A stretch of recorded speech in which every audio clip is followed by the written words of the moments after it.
extraordinarily detailed report from ABC. Good morning, Travis. Good morning, sir.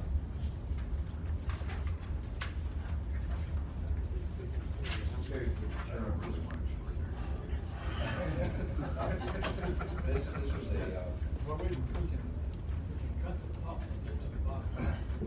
Mr. Chairman, this was a joint effort between ABC and DGS, and I thought Joe D'Amico, the head of DGS, could also join me and talk to some of these slides as well, if that's acceptable to you. That's fine. Joe, how are you? Doing fine, Mr. Chairman. How are you, sir? Now, I've probably got a question or two for you before. Yes, sir. I'll start off by saying I remembered my jacket this morning, Mr. Chairman, so I'm ahead this morning. We might try to get one that matches your trousers.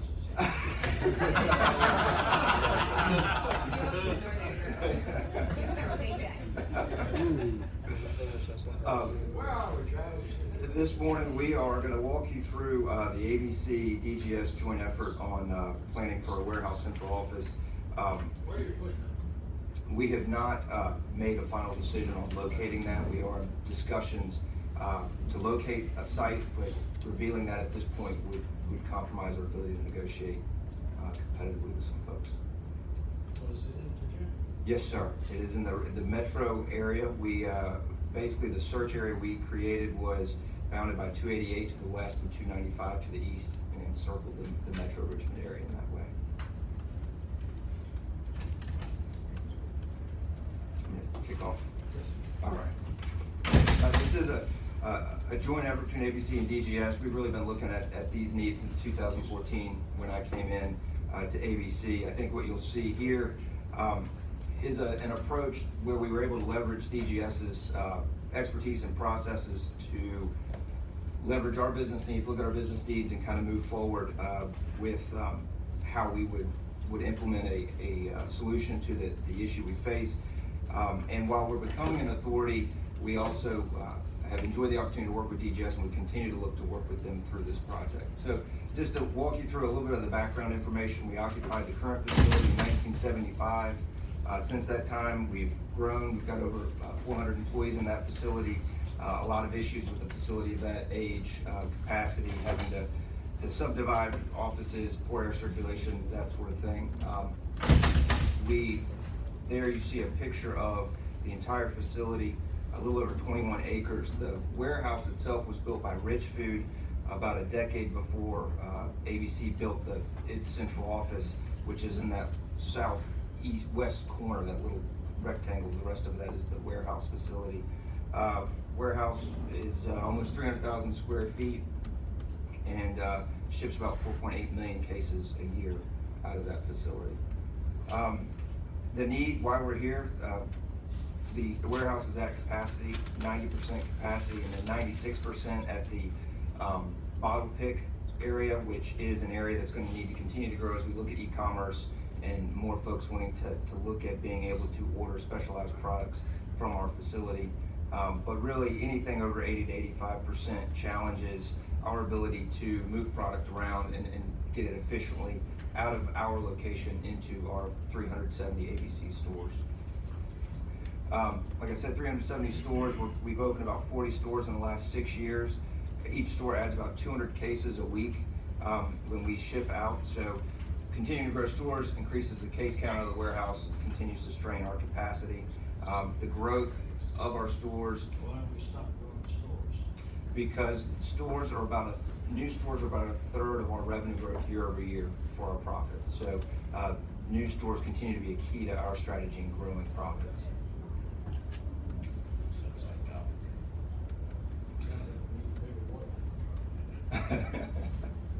We're working on it, yes, sir. This is just a graphical representation of how our shipping is growing, and then that purple line shows what our plate capacity is for that warehouse that we're currently in, and showing that we're at that point where we're going to exceed our capacity, and we continue to plan to grow.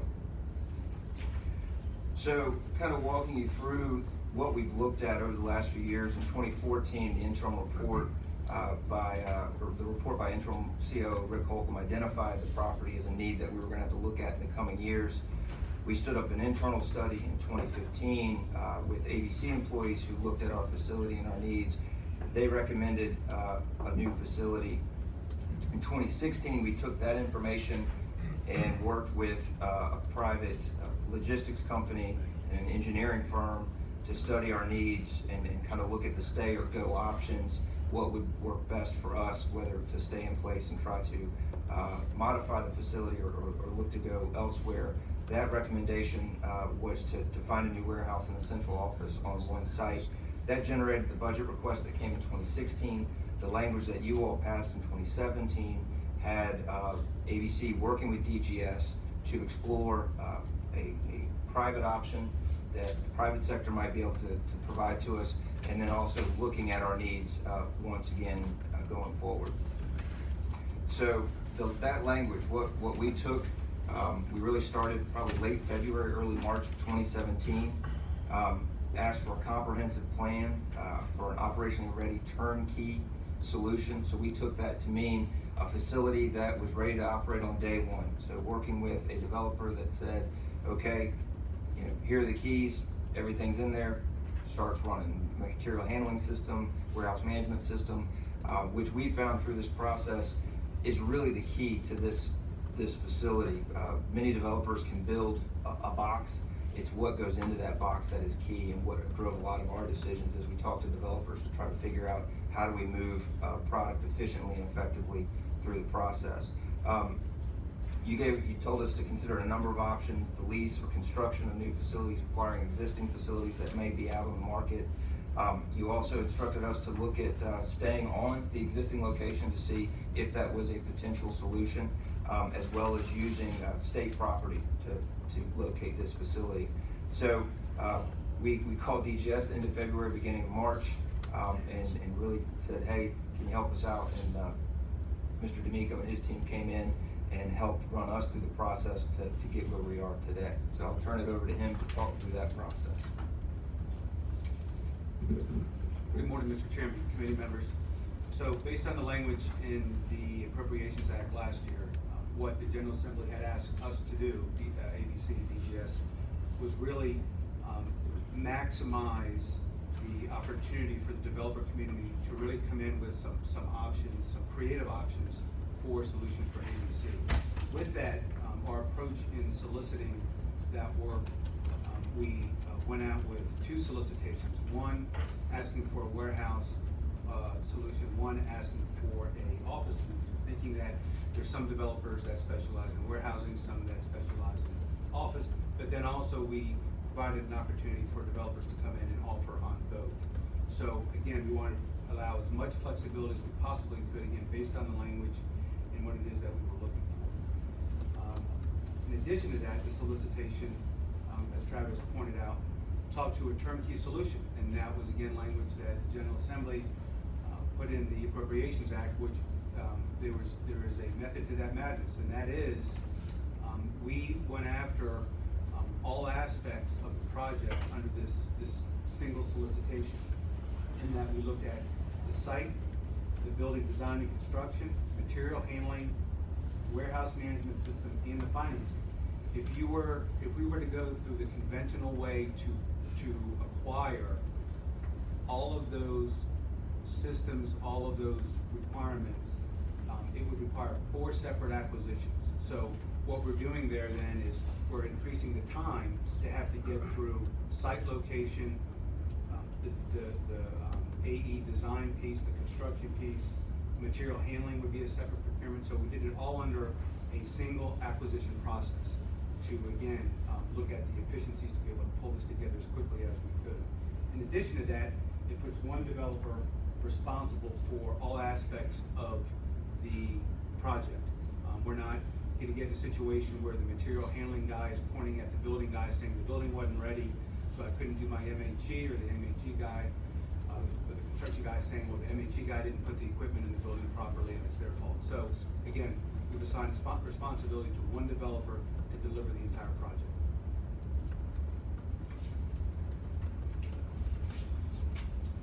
As Travis pointed out, we started working together February, March timeframe, and started to think through the scope of the solicitation that would be going out. The solicitation went out in June of this year. Proposals were received in August. We had wonderful response. We had 109 developers actually show up to a mandatory facility tour at the ABC warehouse, where that tour was designed to answer questions that the developer community may have about the project, how ABC currently operates, and again, some of the requirements going forward in the warehouse and office space. Of those 109, we had 15 companies actually submit proposals that were received in August. The ABC and DGS teams began the evaluation of those proposals, shortlisted those proposals down to 6 groups. We interviewed those 6 companies in September timeframe, talking about their project scope, of course, location, how they're going to approach the project, some of the pricing that was delivered. As a result of that initial round of interviews and review of proposals, we again shortlisted down to 3 companies. How many proposals did you receive for on-site redevelopment? We received no proposals on on-site redevelopment, sir. What about the provision must include one option using existing location? That would be the on-site development, and we did not, the developer community did not propose on a solution for the current ABC site. Did the appropriation outside of the on-site consideration? So as a result of that, sir, what we did, ABC DGS, in the report that we had prepared is we took a look at, because we did not get a response and knowing that requirement was in the Appropriations Act, we developed a response to that whereby when we looked at the on-site development, we concluded that it would be more costly than the received proposals from the developer community on a new site. And that's primarily due to the fact that, looking at it at a high level, to build the scope. I understand the complications of it. I'm not talking about what the act said. Did you try to solicit a specific proposal of redevelopment on site? We did not go out with a solicitation for a specific build on the ABC site. We included in the solicitation that went out that we asked for proposals for consideration to use that site. Did you not do that because you had ABC had a persuasion that they wanted to get off that side?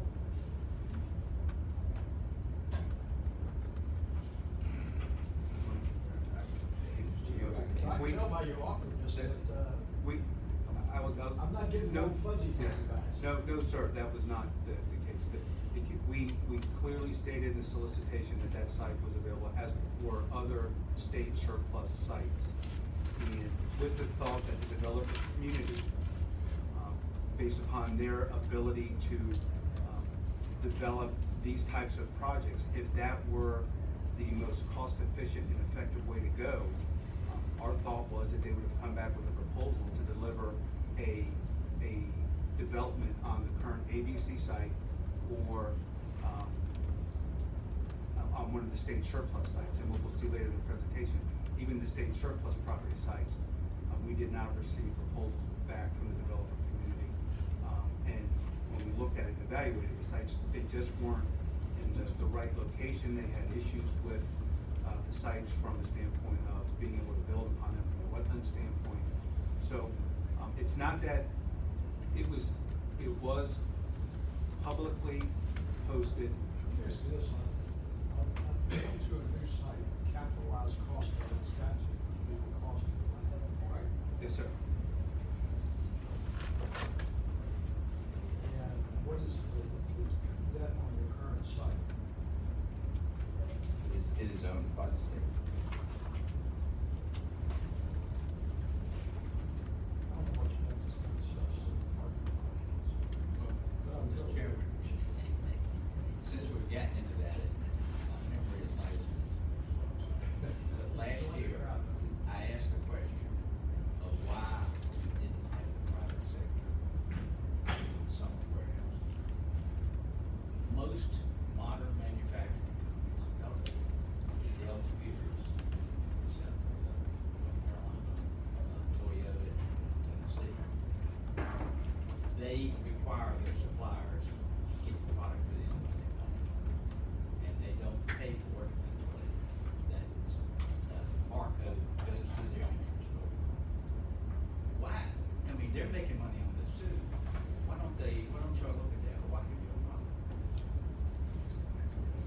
In the 2016 report, we did look at, we asked the logistics consultant to look at whether or not to have a third-party operator for the warehouse. And what they found there was no facilities being available. If you hired someone, they were gonna have to build a new facility anyway to run it, and then you were gonna be paying their debt service as well as they ran that facility. They also looked at our operations and said that we're running an efficient operation, so there's not a great deal of savings to be achieved from moving it to a third party from us. So those were the items where it came back and said it didn't look like the third party solution was necessarily one that was going to be a financial benefit to us. I'll also say on the way the bailment system works, we have $40 million worth of product sitting in our bailment side of our warehouse. We do not pay for that. We don't pay, much to your comparison, we don't pay for that product until it crosses over into the section of our warehouse where we are filling our store orders, and that's when the product is paid for. So that bailment side is still owned by the suppliers when they deliver it to the warehouse. That's calculated cost of property, state finance. Seems like to me that several major companies that are selling to us could find locations sitting empty properties. I mean, that's certainly one of the models that's used in the fulfillment business. The things that we looked at indicated that this was the better approach. Ballpark of what that property is worth. I think the last public assessment that was done on it, I think it was around $12 or $13 million. I think that was during the, and I think that number may go as far back as during the privatization discussions in the McDonald administration, when they were looking at selling everything. And I think that was the valuation that came back, was at 12 or 13. Hypothetically, if you were to enter into that net lease, is that going to include basically the amortized cost of the land that's got to be required to construct the facility? Yes, I would believe so.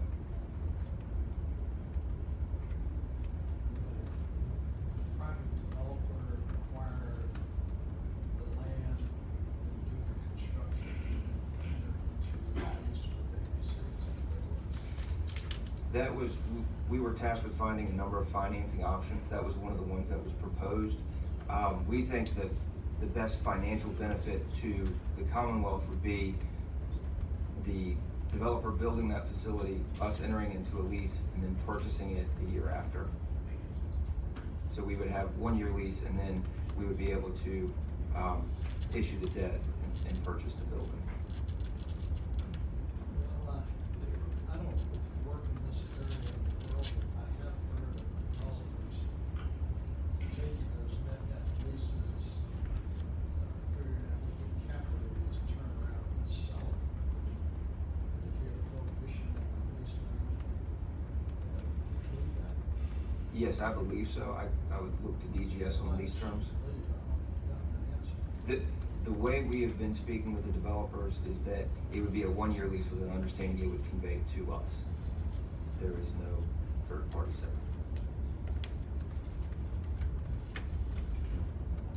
Yes, sir. Everything you buy and distribute it comes to this warehouse in Richmond, is that right? Yes, sir. And then if it's an ABC store in Gate City, you'll have trucked all the way from this Richmond down to Gate City. Or if it's an ABC store in Arlington, all the way to there, or one in Virginia Beach that goes from all the way there. Have you ever looked at a smaller warehouse facilities based on usage, so that you don't have to build this monster here in Richmond and end up putting more trucks on the highways, which we just dealt with, that and having decentralized warehousing from a few points around the state as opposed to this massive building and this big expense? Have you looked at that? Yes, sir, we have. We looked at that in 2016 as a multi-DC approach, and we actually looked at locating a facility in the Hampton Roads area, since that's where a large number of our stores are.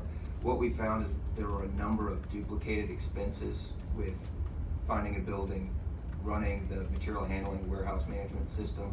We would have to get a different type of system since it would be managing inventory in 2 separate locations and then hiring the workforce and otherwise. So the duplicated costs made that an approach that was not as financially advantageous as having the central warehouse. I'll tell you what we also found in the distribution business is there's a consolidation of distribution centers right now, and part of that is talking to other participants in the industry. If you want to be able to serve your market within a day's drive from your warehouse, Virginia is of a size that we can do that with our trucks, and so it was their recommendation that the central warehouse also made sense from the standpoint of you wouldn't be saving a great deal since you can serve all of our stores within that day's drive. Or do you contract out for the delivery services or are they ABC? Yes, sir. We use Estes as a third-party trucking company. And they deliver all, and what's the size of that company? I would have to get that number for you.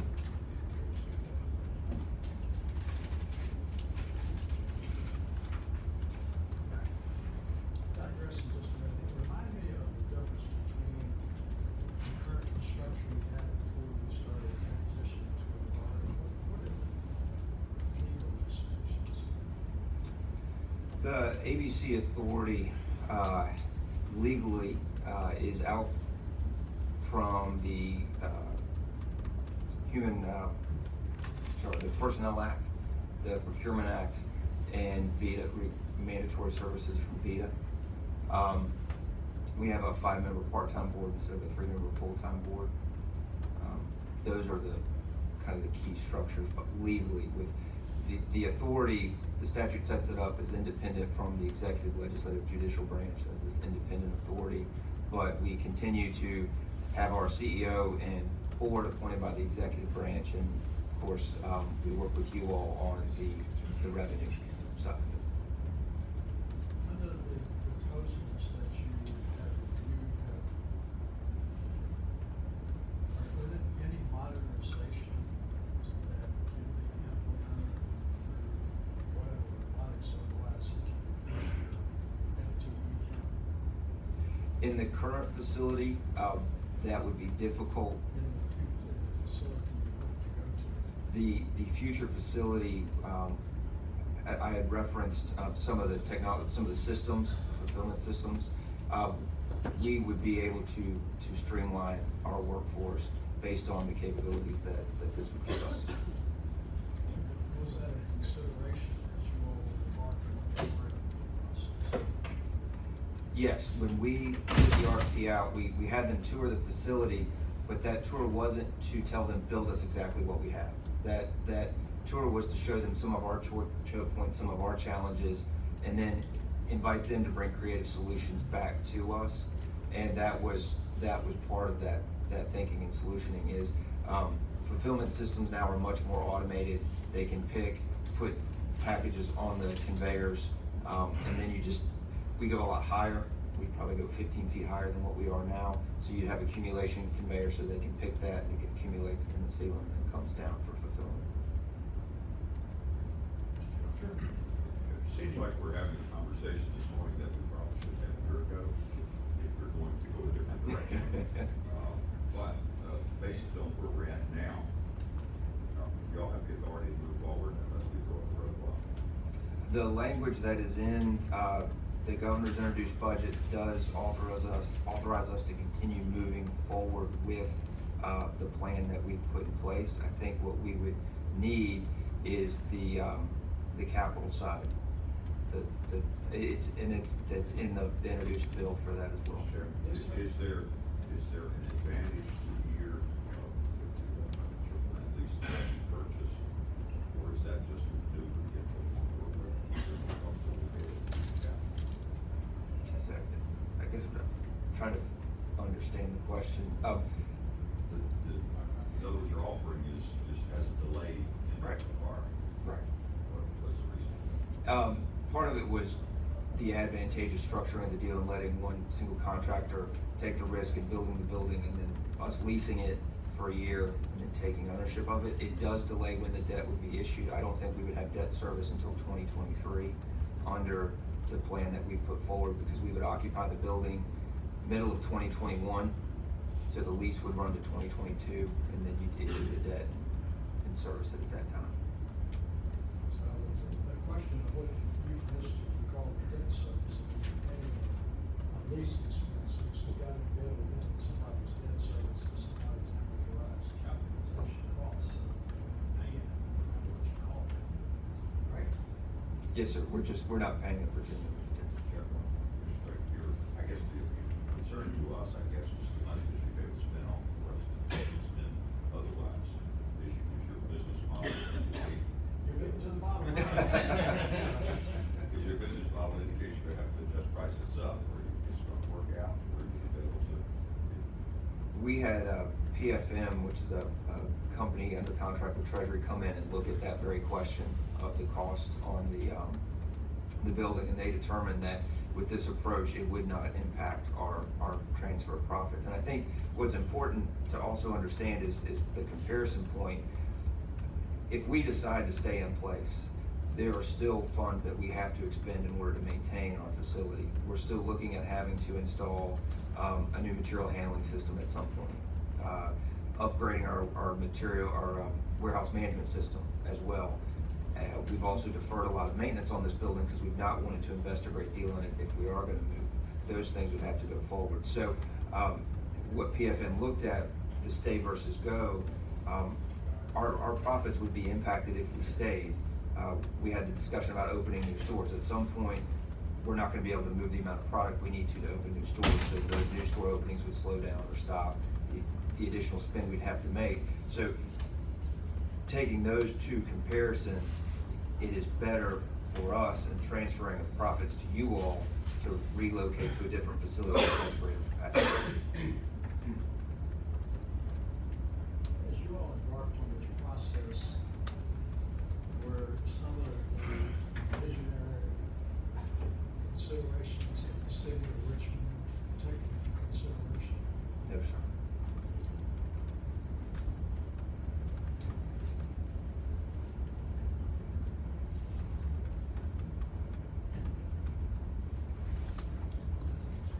Mr. Chairman, the next slide that we had prepared actually talked to the on-site solution and then the state-owned surplus property that we just discussed. Be happy to answer any additional questions there. We'll move on to the next slide.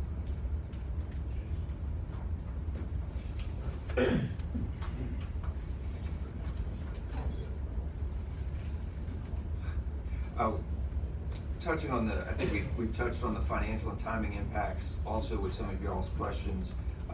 This slide touched on public financial management doing the review, and then also approval in this session would allow us to move in by 2021. So to the findings, DGS and ABC did determine we thought the best course of action was to pursue the private sector developer option. The report that we turned in on November 1st also stated there was more information to be gathered on project scope, cost, and financing, and we were going to proceed with those next steps with the identified developer teams. When do you expect that will be disclosed?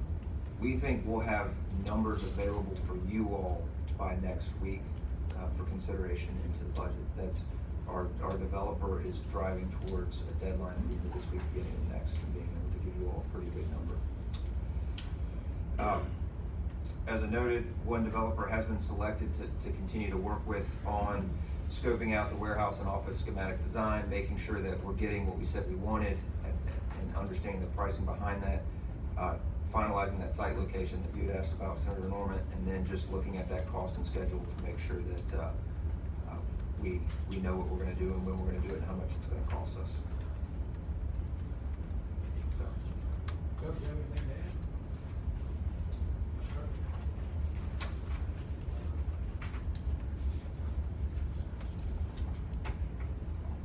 Did you all feel that this was an objective, transparent process that you I hate that word, but it's kind of a term for sure. Yeah. Gives me chills. Mr. Chairman, when we saw the language that came out of the General Assembly, it was evident to us that that was the objective. And that's the approach that we took with soliciting, advertising, getting the developer community involved in the process. And I think that's evident by, again, the number of developers that showed up at the first opportunity to have a discussion with ABC on their needs. So, yes, I believe that the process that we took, the approach that we've taken has been very transparent. The report that we delivered in November was very detailed as to our actions from the beginning in June through the process, the recommendations, and how we were proceeding forward. And that was, again, posted in November. So, yes. Senator Sasslaw. You know, this is a pretty efficiently run operation. You go into stores, walk by them in shopping centers, and you rarely ever see more than one employee. I mean, they run a pretty tight ship, and it shows in the bottom line. I think y'all are doing a good job. I remember when there was a push 5 or 6 years ago to sell that, and I remember when the governor was pushing, called me, and I told him, I said, you know, ever since I've been in the General Assembly, all I ever heard was that government ought to run like a private business, and the one place it did was making money we wanted to sell. So it's pretty well run.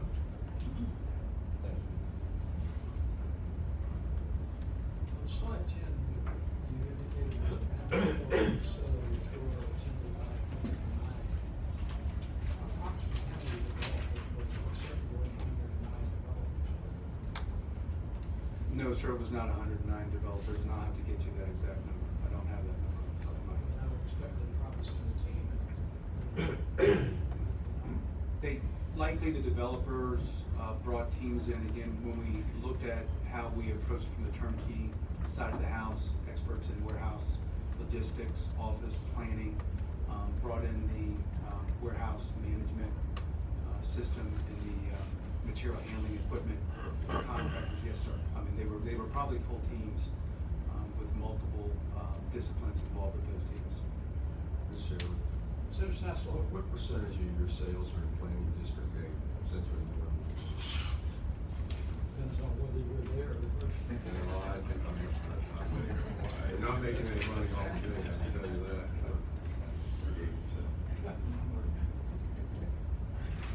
Did you buy in the district?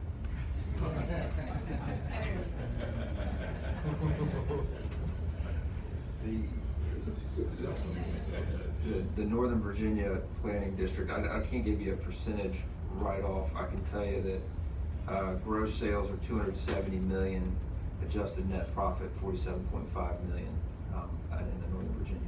For what? For Northern Virginia. Okay. Net sales were 270, what were your total sales? Total sales was about 940 million. Hampton Roads, the Newport News, Hampton area is $64.7 million, and Virginia, Norfolk, Virginia Beach is $154.8 million. We have a lot of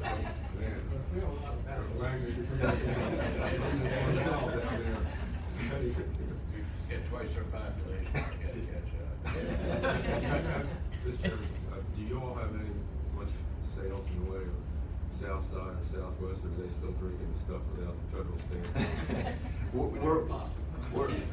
We're working on opening more stores in that area. We're gonna actually open a store in Lebanon here in the next few months. What's interesting, we still have a number of dry counties and localities. And it's figuring out how to serve those areas. If they want to be served, they have to pass a referendum. I think if we put a store down in far southwest Virginia, we'd probably draw some folks from Kentucky and Tennessee who are driving those areas. But Mr. Chairman, I remember when Pershing P went to Congress, there was a special election for his seat. I had an event for Lusco at my house, and he said it was the first time that he ever been in a house, any place where the liquor had a federal stamp.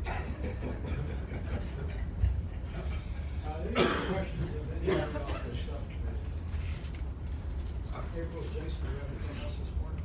Mr. Chairman, I have a little something, a little surprise. I thought we had gone through ad nauseum yesterday on the WMATA transportation funding bill. And Senator Hanger was with us, we went through that bill. And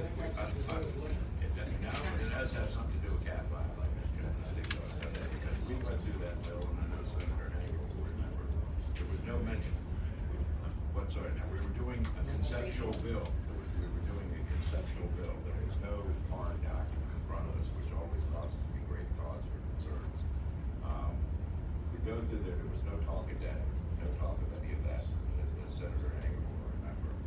And lo and behold, there's a newspaper article that says $110 million a year, and I will let Jason expound upon it. I get a text from Jason last night, and Mr. Chairman, it's going to be my recommendation. I had a recommendation to report to the full committee, but this is the danger of having a bill with the administration either neglected to tell us last night or forgot to tell us, if we're being generous, about this $110 million a year. Jason, if you want to expound a little bit. Well, we know that ain't gonna happen. Well, I just thought,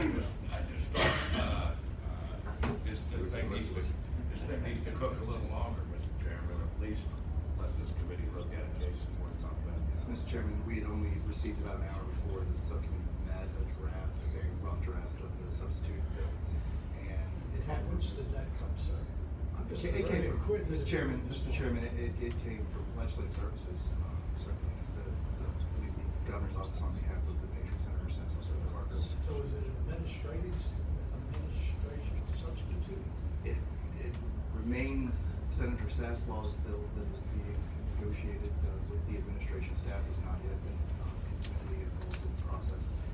I did notice on first pass that the reference to the bonding that had been included in the introduced bill was not in that version of the draft, and later it was brought to my attention that they intended to put it in enactment clauses. So, as Senator Wagner said, it was not discussed. What did you run up? It was not mentioned as part of the terms of The only things that we discussed, I think, were the sources for about $155 million in revenue flow that we created. Right. This sounds like a non-starter. Caused me a great deal of concern when I found out about this.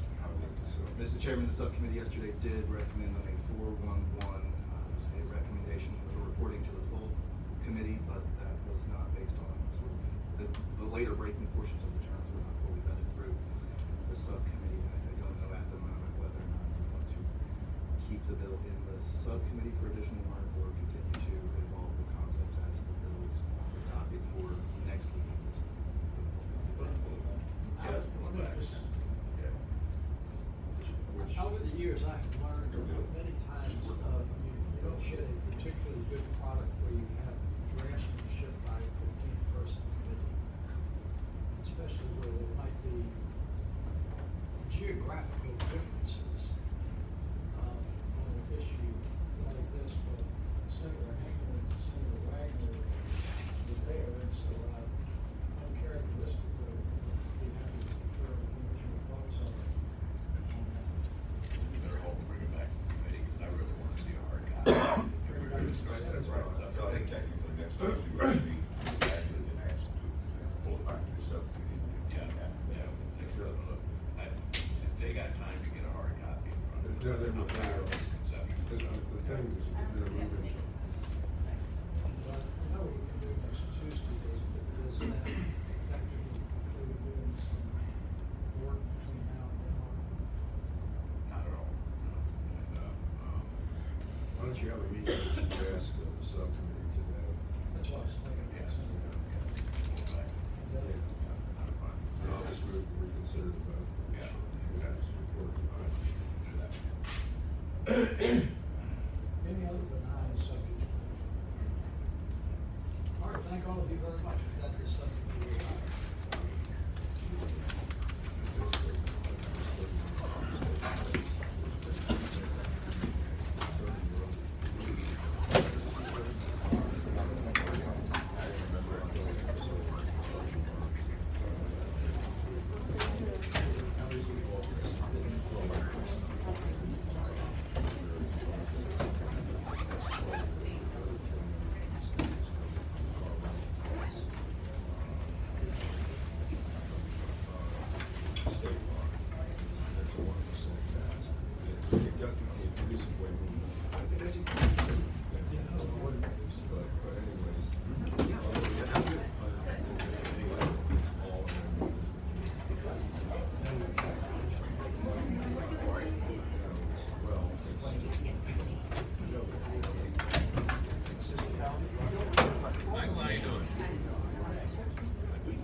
Yeah.